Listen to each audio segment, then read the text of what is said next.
Hola, ¿qué tal? Un gusto saludar nuevamente. Comenzamos con la clase número 5 de la unidad Títulos de Crédito, ¿ok? En la materia de Derecho Mercantil.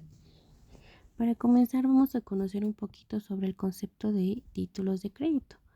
Los podemos definir como la serie de documentos que incorporan la promesa de llevar a cabo determinadas prestaciones a favor del tenedor del documento. ¿Quién va a ser el tenedor del documento?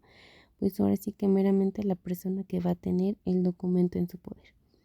Una de las finalidades de estos documentos es otorgar a su poseedor los derechos sobre un deber de pago, ¿ok? Según la Ley General de Títulos y Operaciones de Crédito en su artículo quinto, son títulos de crédito los documentos necesarios para ejercitar derecho literal que en ellos se consigna, es decir, que vamos a tener un título de crédito cuando podamos ejercer algún derecho que se consigna en él, por ejemplo, en una letra de cambio, ¿no? O en un pagaré donde tenemos o se consigna la promesa de pagarnos a lo mejor alguna cantidad de dinero. Entonces, el título de crédito va a ser aquel documento con la finalidad de otorgar un derecho de pago, ¿ok? ¿Cuál es la finalidad de un título de crédito? Pues los títulos de crédito son utilizados pues para como un comprobante de pago de la existencia de un crédito o un préstamo. Permiten a nuestro acreedor tener el certificado de pago sobre el crédito concedido a una persona o a lo mejor a algún colectivo. Su principal función es la de agilizar la transferencia de bienes. Son de las herramientas más útiles tanto para el comercio como para la industria y otros sectores en los que se produzca un intercambio de dinero o de bienes. Se pueden emplear como medios de pago y garantía en otro tipo de obligaciones. La gran variedad de documentos que se pueden emitir favorecen a las empresas, ya que de esta manera pueden utilizar el más adecuado según el tipo de transacción comercial que requieran realizar. La finalidad al final de un título de crédito va a ser que es básicamente un comprobante de la existencia de un crédito, de que a lo mejor una persona nos debe y que su fin pues es el de que en algún momento nos va a ayudar para agilizar ese pago. Su finalidad jurídica en el ámbito mercantil es que el documento es necesario para poder ejercer el derecho sobre ese pago, ¿no? El derecho que se consigna en el documento. De hecho, estos documentos son totalmente necesarios en caso de querer ejercer el derecho literal que se consigna en ellos. La función jurídica de los títulos de crédito es demostrar la existencia de un crédito, incorporándolo en el texto del documento. Todo esto está proporcionando una gran seguridad jurídica, ya que en caso de que no se efectúe el pago de las cantidades establecidas en el título de crédito, se pueden tomar las acciones legales necesarias para poder reclamar. Con este tipo de documentos se puede demostrar que la deuda existe y quién es el deudor, así se tienen las pruebas necesarias. La finalidad jurídica del título de crédito pues es que se va o nos va a ayudar a poder ejercer ese derecho sobre él, a lo mejor les decía, ¿no? A cobrar, o que también nos va a servir como un medio probatorio. ¿Cuáles van a ser esas características de los títulos de créditos? Una de ellas es la incorporación, que el derecho está estrictamente ligado al documento. Es decir, sin el documento no se puede ejercer el derecho conferido. Es decir, si nosotros perdemos nuestro título de crédito, no vamos a poder hacer valer nada, meramente de manera mercantil, porque a lo mejor ahorita actualmente ya podemos a lo mejor enviar un WhatsApp y decir, oye, págame los 50,000 pesos que me debes, y esta persona nos va a contestar, pero si yo solamente te debo 30, pero ya no iría a lo mejor a un juzgado mercantil, iría a un juzgado civil. ¿Por qué? Porque ya no estaríamos teniendo un título de crédito que reclamar. Otra característica de los títulos de créditos es la literalidad, es decir, el derecho es puntual de lo que expresa en el título de crédito. Significa que lo plasmado en el título es tal cual el derecho a ejecutar. Es decir, que si nuestro título de crédito dice que nos deben 50,000 pesos es lo que se va a cobrar. Y que si no establecimos a lo mejor interés moratorio no lo vamos a poder cobrar. ¿Por qué? Porque no viene inmerso en nuestro título de crédito. Legitimidad, que garantiza el ejercicio del derecho a quien corresponde legalmente. Permite, por ejemplo, que quien cobre un cheque sea la persona con la facultad legal para hacerlo y no cualquier persona. Es decir, que solamente lo vamos a poder cobrar si tenemos esa legitimidad en el juicio, como lo mencionábamos en la clase de Derecho Procesal Constitucional, ¿no? Que a lo mejor nos van a dar legitimidad a la hora de ser un actor, de ser un demandado. Aquí vamos a tener legitimidad si el documento menciona nuestro nombre, si no, no vamos a poder actuar en él. Ahora, autonomía, porque el derecho es independiente a su poseedor y permite la transmisión del título. Por ejemplo, si un cheque es endosado a otra persona, ésta tendrá el mismo derecho sobre él que el anterior poseedor. Aquí hablamos de que si nosotros endosamos a lo mejor nuestro pagaré, esa persona va a poder cobrarlo. A lo mejor yo le presto dinero a Dayana y a Dayana le deben dinero, la misma cantidad que a mí me deben. Entonces ella me endosa ese pagaré que le firmaron y entonces yo podría hacer valer el cobro de ese pagaré sin la necesidad de que Dayana interfiriera. ¿Por qué? Porque es autónomo. ¿Cuál va a ser la clasificación? Una de las ventajas que ofrecen los títulos de créditos es que hay una gran gama amplia. Esto permite que se puedan adaptar a diferentes circunstancias. A continuación, vamos a detallar las diferentes modalidades en las que se pueden clasificar. Los títulos de crédito se pueden clasificar de distintas maneras conforme su regulación, quién los emite, cómo circulan, entre otros, como veremos a continuación. Los títulos de crédito, según su manera de emisión, son dependiendo de la forma en la que dichos documentos hayan sido emitidos, como su nombre lo dice. Tendremos unos tipos de derechos u otros. Estos pueden ser al portador. Cualquier tenedor del título puede ejercer su ejercicio de derecho. Normalmente se suele añadir la cláusula del portador. Es decir, que si nosotros llevamos un cheque que dice al portador, lo vamos a poder cobrar ya sea yo, ya sea Dayana. ¿Por qué? Porque no lleva ningún nombre, nada más dice al portador, es decir, a la persona que lo trae. A la orden, el documento solamente puede circular mediante la voluntad de la persona que lo recibió. Aquí dice a la orden, ¿por qué? Porque sí va específicamente el nombre de una persona a la que se le emitió. Nominativo, van a nombre de una determinada persona. La emisión, así como sucesivas transmisiones, han de ser inscritas en el registro donde se emitió el título. Aquí estamos hablando a lo mejor de nuestro cheque de nómina, que siempre va emitido a nuestro nombre y que para hacer algún cambio o algo así lo tienen que llevar a cabo los contadores. Ellos nos dan de alta y ellos mueven todo adentro de eso. Ahora otra clasificación que es como según quien los emite. En la actualidad existen diferentes tipos de entidades que pueden emitir este tipo de documentos y estos pueden ser a lo mejor privados, ¿no? Son emitidos a través de personas o entidades particulares. A lo mejor yo lo emito con Dayana y ambos somos particulares. Públicos. Pueden ser emitidos a través del Estado, los establecimientos públicos o bien los gobiernos extranjeros.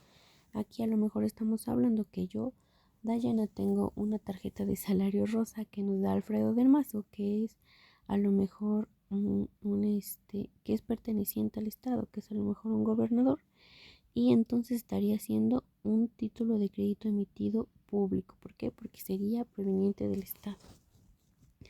Según quien los emite, en la actualidad, lo estoy repitiendo, una disculpa, según su contenido u objeto. El contenido de cada título de crédito puede ser completamente diferente, ya que de cada uno representa un tipo de bien. Los podemos distribuir en representativos de dinero. Aquí especificamos una cantidad de dinero que son los más comunes, representativos de mercaderías. En esta modalidad trabajamos con los bienes o mercancías. Los más representativos son los certificados de depósito en el contrato de almacenaje. Aquí estamos hablando cuando rentamos a lo mejor un almacén y depositamos a lo mejor nuestra mercancía. Estoy hablando más ya como empresa. Mixtos, aquí se pueden combinar tanto el dinero como las mercancías. Aquí a lo mejor estamos hablando en un intercambio de, ¿sabes qué? Te dejo tanto, te doy a lo mejor una moto y tanto de dinero por algo más, ¿no? A lo mejor por un carro, etcétera. Dependiendo de su forma de creación, singulares o individuales, son emitidos en función de una operación que se realiza frente a una determinada persona. A lo mejor aquí nomás vamos a tener un testigo. Series seriales o de masa nace ante una pluralidad de personas. Esto normalmente los vemos cuando se solicitan créditos en instituciones así como Finagan, Compartamos Banco, etcétera, donde a lo mejor se transmiten o se emiten estos títulos de crédito ya de manera grupal. Hablamos también por la ley que los rige, que son nominados, por quién los emite, por cómo se crean, por su objeto, por su circulación. Los títulos de crédito se clasifican de muchas maneras debido a las características que estos presentan y a los distintos créditos que existen. Otros elementos de los títulos de crédito van a ser el aval, que es un acto jurídico que, como menciona el artículo 109 de la Ley General de Títulos y Operaciones de Crédito, el aval garantiza el pago del título de crédito parcial o completamente. Creo que el aval no es una persona que no sea desconocida, va a ser esa persona que va a como a responder si en algún momento nosotros no pudiéramos llegar a pagar ese crédito. El endoso pues es el elemento relacionado con la transmisión que permite que nosotros podamos transmitir nuestros títulos de crédito, ¿no? Como decía anteriormente, podemos endosar a lo mejor un cheque, una letra de cambio, un pagaré, alguna factura, etcétera. El endoso en propiedad. Del endoso vamos a encontrar varios tipos de endoso. Uno de ellos es el endoso en propiedad, que transfiere la propiedad del título y todos los derechos de este. Es decir, que vamos a lo mejor a hacer un endoso en propiedad cuando endosamos una factura. A la hora de hacer eso, nosotros transmitimos el derecho sobre a lo mejor nuestro carro y todos los derechos o obligaciones que vengan de ello. Endoso en procuración o al cobro. No transfiere la propiedad del título, solo permite que el endosatario lo presente para su cobro. Es decir, que a lo mejor nada más nos va a prestar su nombre para ir a cobrar y no le vamos a dejar como que pueda gastarse ese dinero, ¿no? Que nada más se va a reservar a ir a cobrar. Endoso en garantía o en prenda, que le confiere al endosatario derechos y obligaciones como acreedor prendatario sobre el título de crédito. En este caso se recibe el título de crédito endosado como respaldo por el pago de alguna deuda. Aquí a lo mejor hablamos de que nos deben un dinero, damos ese título de crédito para que a lo mejor nos esperen un poquito con el dinero que debemos y estaría siendo en garantía. ¿Por qué? Porque a lo mejor lo estamos dejando como cuando empeñamos un celular, ¿no? Cuando vamos a lo mejor a tomar, se nos hace tarde y ya no llevamos dinero y ¿qué hacen normalmente? Que empeñan sus cosas. Entonces estarían dejándolo en garantía de que a lo mejor después se les va a pagar. El protesto, que como el artículo 140 de la Ley de Títulos y Operaciones de Crédito explica, el protesto es el acto auténtico que comprueba que el título de crédito fue presentado en tiempo, pero la persona obligada se negó a recibirlo o a pagarla. Es decir, este acto debe quedar por escrito y con la presencia de un notario público.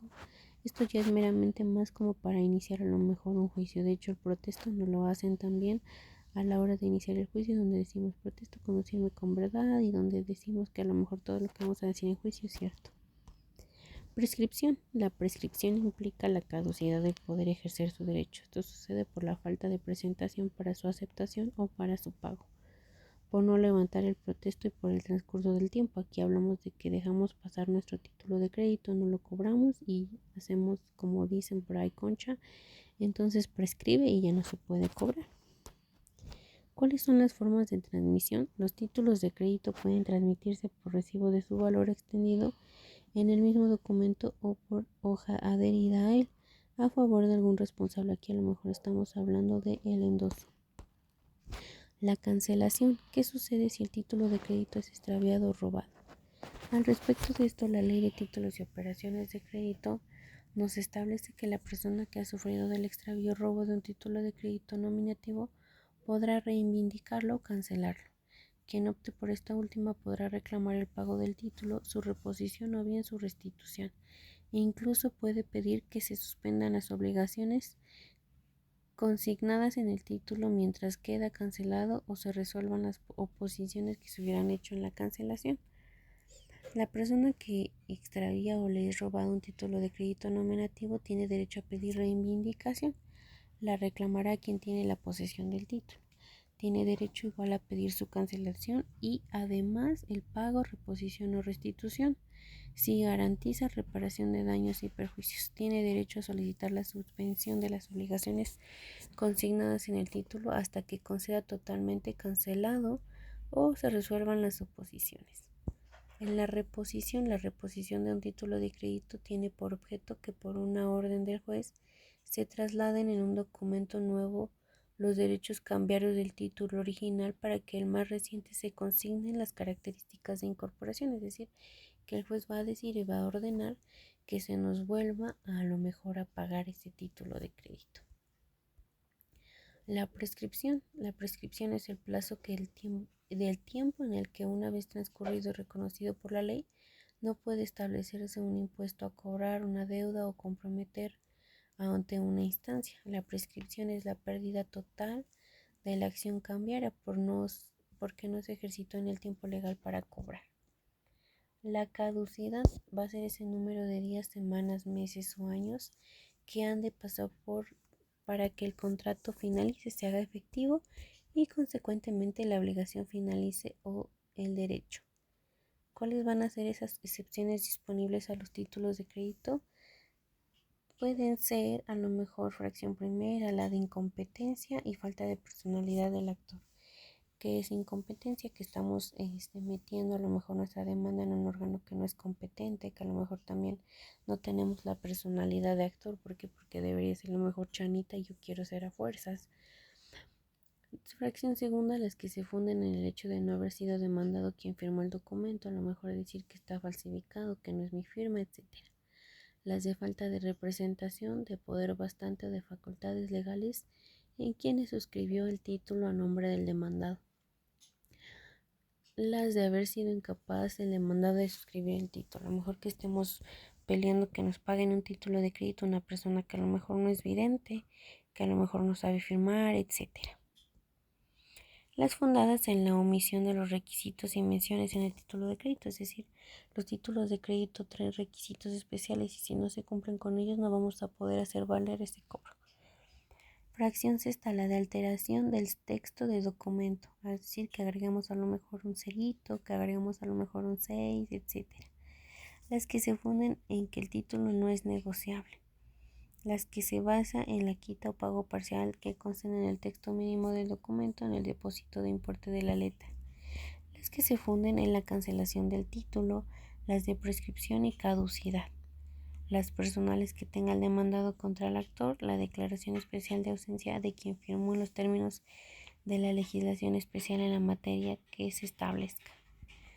Es decir, todas esas excepciones que vimos anteriormente son las que vamos a poder dar en contestación si nos demandan a lo mejor el pago de un título de crédito. Ahora, ¿qué es la solidaridad cambiaria? Es la acción promovida contra uno de los obligados. No impide accionar contra los otros, aun cuando fuesen posteriores a aquel contra el cual se han procedido primero. Es decir, que esta acción va en contra de uno de los obligados y no impide accionar a lo mejor contra los otros actos. Es decir, que cuando fuesen posteriores a él, en contra de lo que se ha procedido primero. ¿Ok? Quiere decir que si nosotros queremos promover una acción en contra de uno de los obligados, a lo mejor que se ha endosado y así, y aunque ya haya sido pues pasado el tiempo, podemos hacerlo contra de quien se ha procedido primero. Es decir, a lo mejor primero demandé a Dayana y después demandé a lo mejor a Dulce porque iba también endosado, que a lo mejor él se iba con el aval, que a lo mejor él se iba a ser responsable. Entonces, aunque ya se haya procedido contra el primero, se puede proceder contra el segundo, con ambos. Gracias por tu atención. Tu tarea es que vamos a desarrollar un organizador gráfico de la elección sobre el tema títulos de crédito abarcando la unidad 5. Es decir, vamos a hablar de todos estos temas de manera pues más sistemática. Muchas gracias. Hasta luego.